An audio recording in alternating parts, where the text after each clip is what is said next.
Welcome back to Reading with Mo. Today we are going to be talking about all the books that I managed to get to in the month of July, which, spoiler alert, there were quite a few.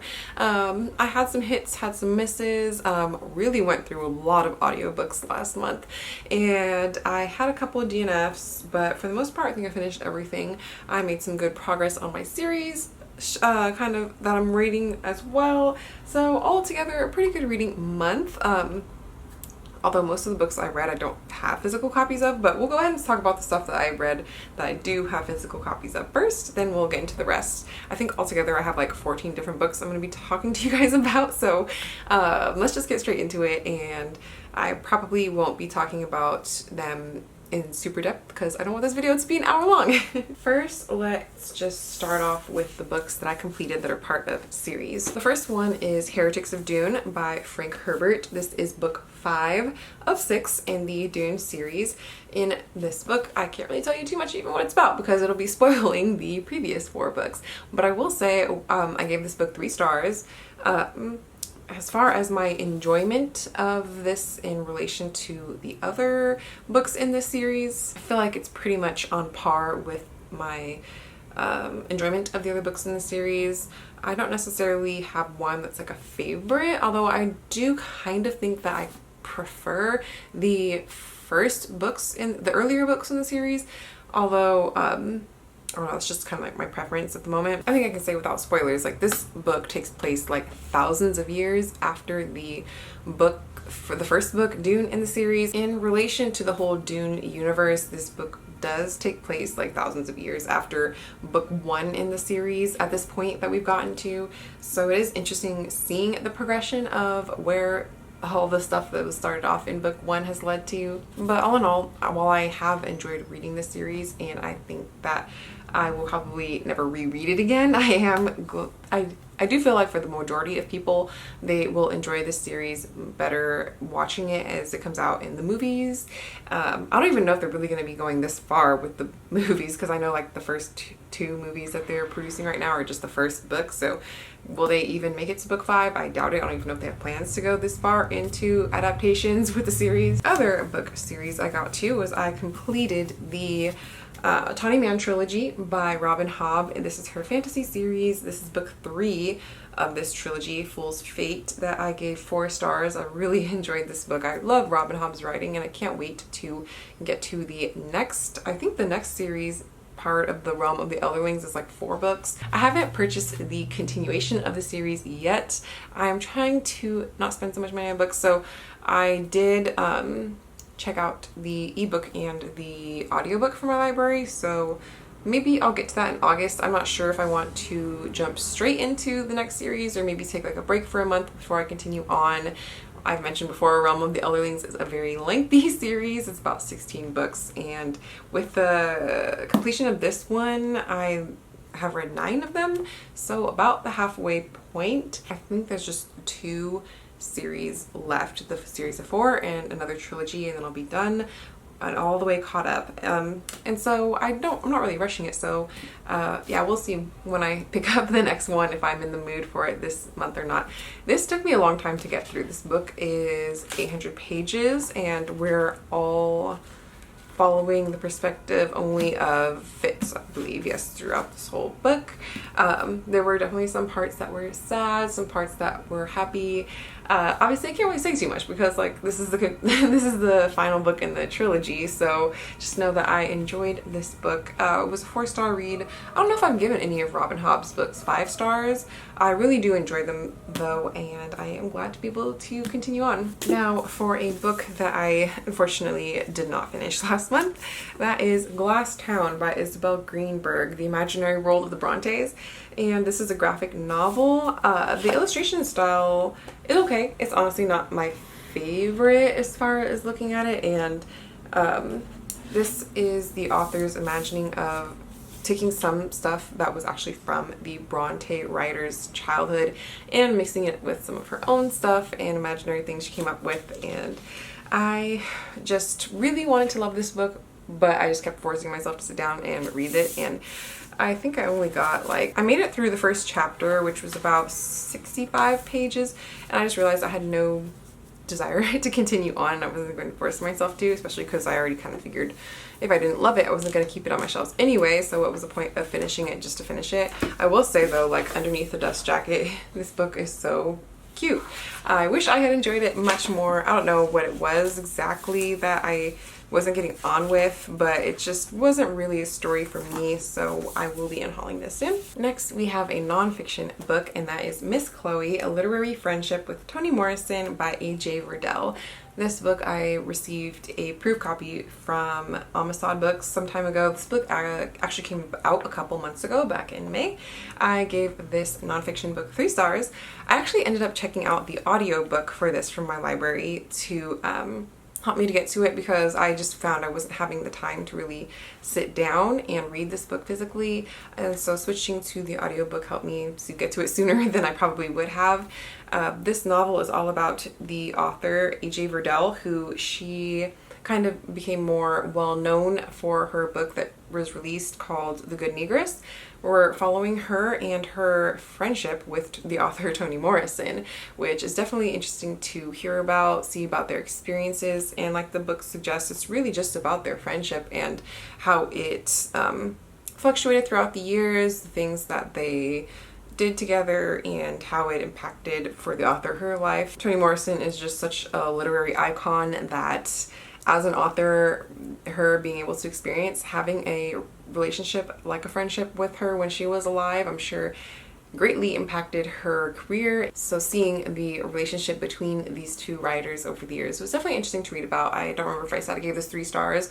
I thought it was interesting, but altogether, maybe if I was more of a writer myself, I would have enjoyed this book a little bit more and could have appreciated it a bit more. Like, I definitely do get its merits and everything. I think it was good. I gave it 3 stars, but it's not one I'm probably going to pick up again in the future. But if you are really into Toni Morrison, I do enjoy Toni Morrison's books too. I have a lot that are on my shelves, a collection of her books. I do really want to reread Toni Morrison again in the future. That's one thing I am taking away from this book, is I need to really get around to. There's a few I have that I own that I haven't read yet, and I want to reread all the ones that I have read, so that's just a project for another time. But altogether, if you are into reading Toni Morrison's books, I do feel like this is a nonfiction book that could help to enhance your experience in reading Toni Morrison by getting to know her a little bit through someone who was friends with her personally. Then lastly, for the physical books I wanted to share with you guys, we have Moth by Melody Razak. This is a beautiful edition I purchased from Waterstones some time ago. It has really nice orange sprayed edges, and the cover has this cool cutouts that kind of messed up a little bit, but it's fine. And this book I gave 3 stars. For some reason, this book took me so long to get through. I think it was because I just wasn't really enjoying it as much in the first, like, third to half of the book, honestly. I think it's because we're following the perspective of a child, and sometimes in adult books that can be kind of hard.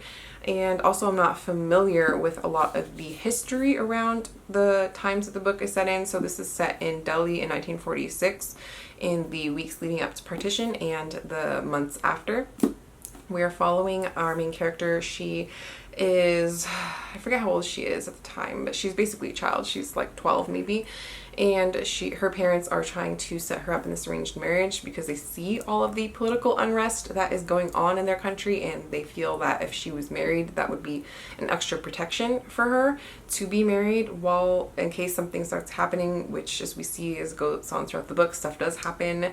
But we also do, as we go more into the book, follow the perspectives of other members of her family and seeing how this major transition in their country is affecting all of them. So I will say I did enjoy the latter half of the book a bit more. In the beginning, I kind of felt like I was going to DNF the book. Like I said, this took me like a couple months to get to from when I first picked it up, because I just never really had a strong desire to return back to the book. But I really just like sat down and read through it, and I feel like it was good, but not one of my favorite historical fiction novels. I actually read a middle grade book around this topic, I believe it's called The Night Diary, that I really enjoyed, and I highly recommend that one. That was like a 5-star book for me. But this one for me wasn't bad. It's just yeah, not my favorite writing style that the author has. But don't just take my word for it, because this book actually has very high ratings on Goodreads and has a 4.28, which is very high. And I can see why some people would definitely really enjoy this book. It just unfortunately was just okay for me. I am glad I read it though. I think one of the things that did hold me back from giving this book a higher rating was that I just never really felt super connected with any of the characters. If I did, then maybe then I know I probably would have enjoyed this book more, but even like the characters that you're supposed to kind of root a little bit more for, especially like the younger ones that we're following the experiences of the two sisters, I just never really felt like emotionally connected with them, so that prevented me as well from giving this book a higher rating. So I believe all the rest of the books that I have to talk to you guys about are books that I checked out as audiobooks from my library. So let's get into those. These aren't going to be really in any particular order. Most of them are kind of new releases, which I have noticed I've been prioritizing a lot lately, but I haven't really been giving new releases the highest of ratings, so I think I maybe need to rethink that strategy when it comes to my reading. Actually, I'll probably just talk to you guys about these in the order that I read them. I think that'll be the easiest. So the first we have is Just Like Mother by Anne Heltzel, which I gave 3 stars. I started this at the very end of June and finished it in the beginning of July. This audiobook is a I don't even know what category to put this in. Kind of like a mystery thriller, I guess you would say. In this one, we're following a woman, her name's Maeve, and she grew up in this cult that eventually gets busted and whatever, and so we're following her later in life as she's reconnecting. She got separated at the time from her cousin that she lived with on the cult, Andrea. She reconnects with her later in life, and it's about them kind of coming back into each other's lives, and something is still a little bit off. They start forming this friendship again, but they can't.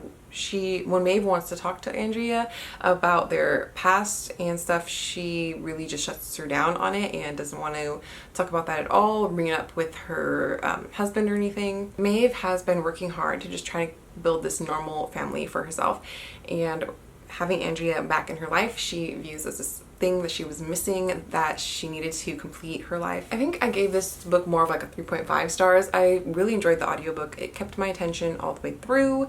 It wasn't my favorite book ever, but I did enjoy reading it, and it was definitely interesting. I haven't really read a lot of cult books, so I don't really know if they're my thing, but I feel like this is one you could check out if that's something you like to read about. I feel like the book really did have some interesting commentary on motherhood itself and what a woman's like goals in life can be, and just on the fertility industry in general.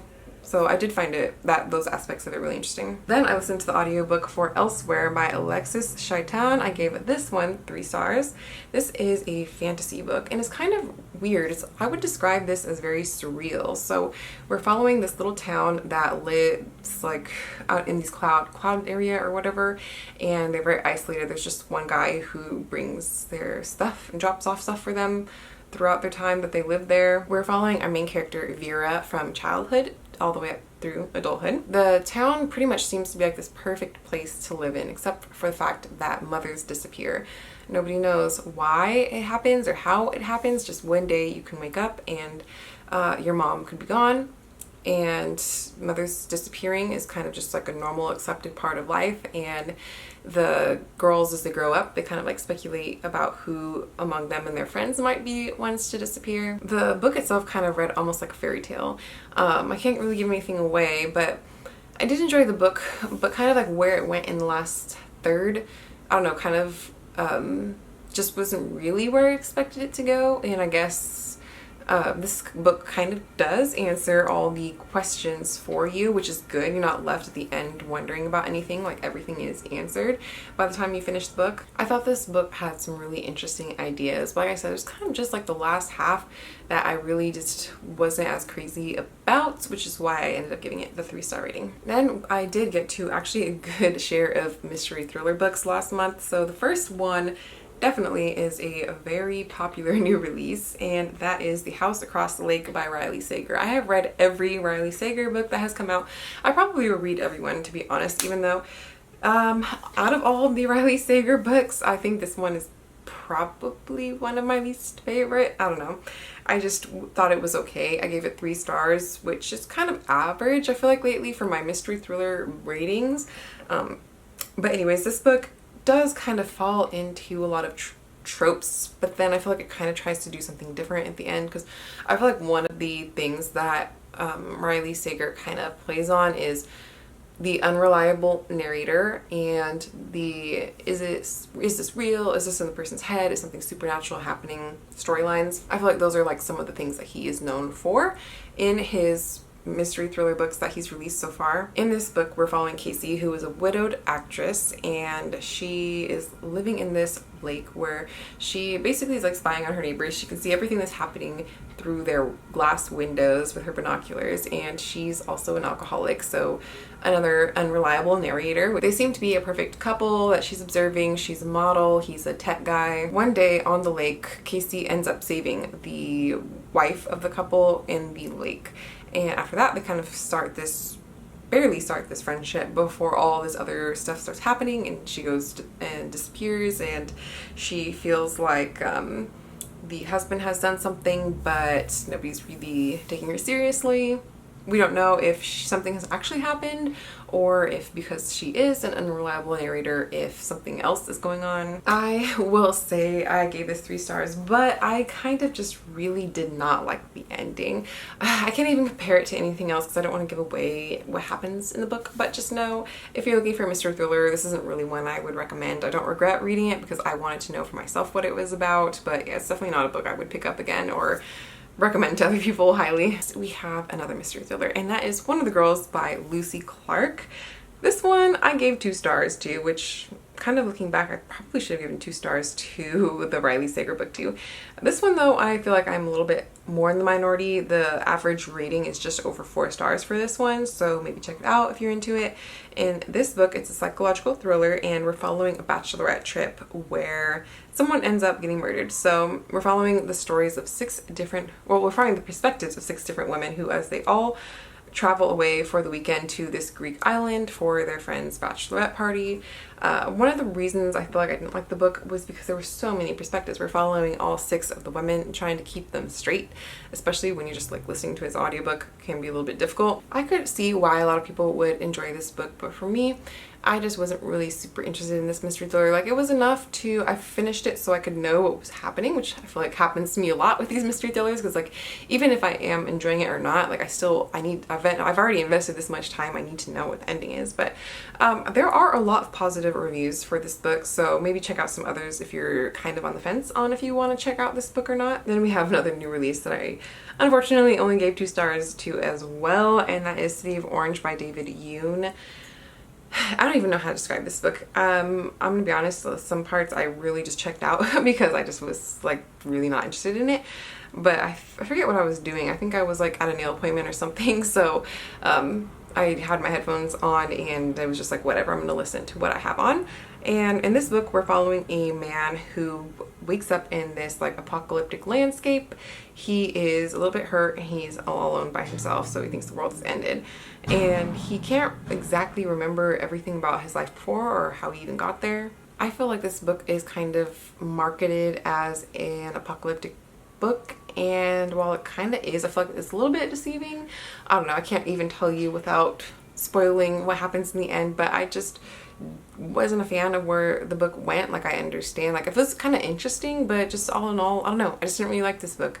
I didn't really like the writing or the main guy or what was happening, so, and the ending was just like not really much of a payoff for having listened to the whole audiobook, so yeah, I would not recommend this book.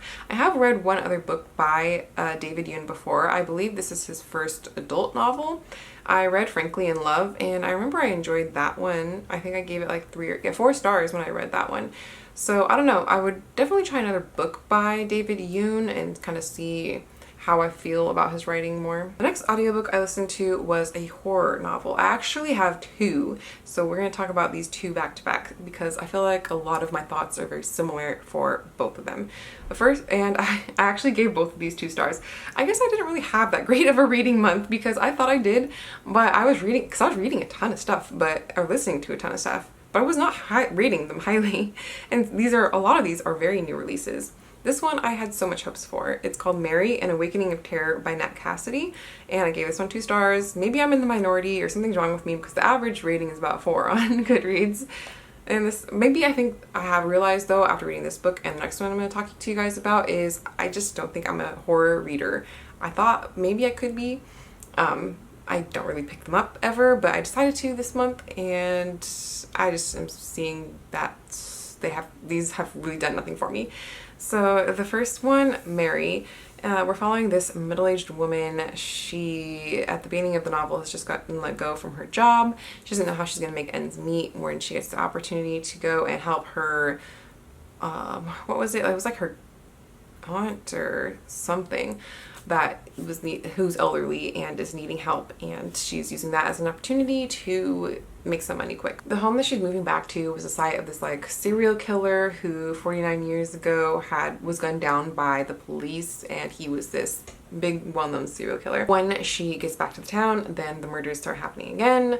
I remember I just really did not like this book. I just don't think horror is for me. I think I got about halfway in and I was just like, yeah, I'm not finishing this. So I ended up skipping to the last chapter to just see if like somehow it would sum up everything that had happened. So I don't even really fully know everything that happened in the end. This book was basically a DNF for me. It just wasn't for me. So then the other book that was very similar, so if you like one, I feel like you will like the other, is Just Like Home by Sarah Gailey. This one I also gave 2 stars, but I did actually completely finish this one. So in this one, these books are so similar. We're following Vera, and she is coming back home, and this one, instead of caring for the aunt, she's coming to care for her dying mother. And it's her father in this case who was the serial killer like 12 years ago or something like that, and he was killing all these people, and he was very infamous. So she's now returning back to this town where everyone knows her and her family for. Her mom lives in the house still where all these bodies were found back then. What I will say about both of these books is they are very atmospheric, but I just need more than that and to really enjoy a story. Both these books were definitely on the darker side, so if that's something you're into, then maybe check them out. It was interesting in Just Like Home, kind of like seeing the author's relationship with the house and slowly how the past becomes revealed of what actually happened 12 years ago in the situation with the father being a serial killer and her growing up in that household. But yeah, like I said, I just don't think horror books are my thing, maybe. But if they are, this is probably something you would like, because this one, yeah, like this one has a 3.6 rating, so you might like it. Next, we have One's Company by Ashley Hudson. I gave this one 3 stars. When I first started reading this book, I was super into it. So I would say the first half of the book, I thought this was about to be like a 5-star rating. I thought I was going to go out and buy a physical copy right away. It was going to be one of my top favorite books of all time. But then where the book goes in the end, which seems to be a common theme this month, I just wasn't really impressed with it. It was a little bit let down. In this book, we are following a woman. Her name is Bonnie Lincoln. She basically is, her favorite show of all time is Three's Company. And when she wins the lottery, she recreates the entire set from the apartment buildings to the little city on her own mountain retreat for her to live in by herself. At first it seems like, oh, maybe she's just this very eccentric person, but then you kind of realize, you start getting more of the backstory and stuff that's happening, and everything is just making more sense. And I was just like, I'm here for this. I am enjoying this. This is exactly the kind of book I was looking for at the time. But then, I can't say spoilers, but like during where it just went in the end, I just was not wildly impressed with it. So that's why I ended up with a middle of the road 3-star rating. Probably not going to read it again, but I feel like this is a book a lot of people could enjoy. But I also see, like, I am not into Three's Company. I've never really watched the show, so I'm not super familiar with it. But even with me as coming from someone who doesn't have that knowledge on the show, I still found it very entertaining and really cool, like the first half of the book. But then, yeah, like I said, unfortunately, the second half of the book, I just wasn't really into where it was going.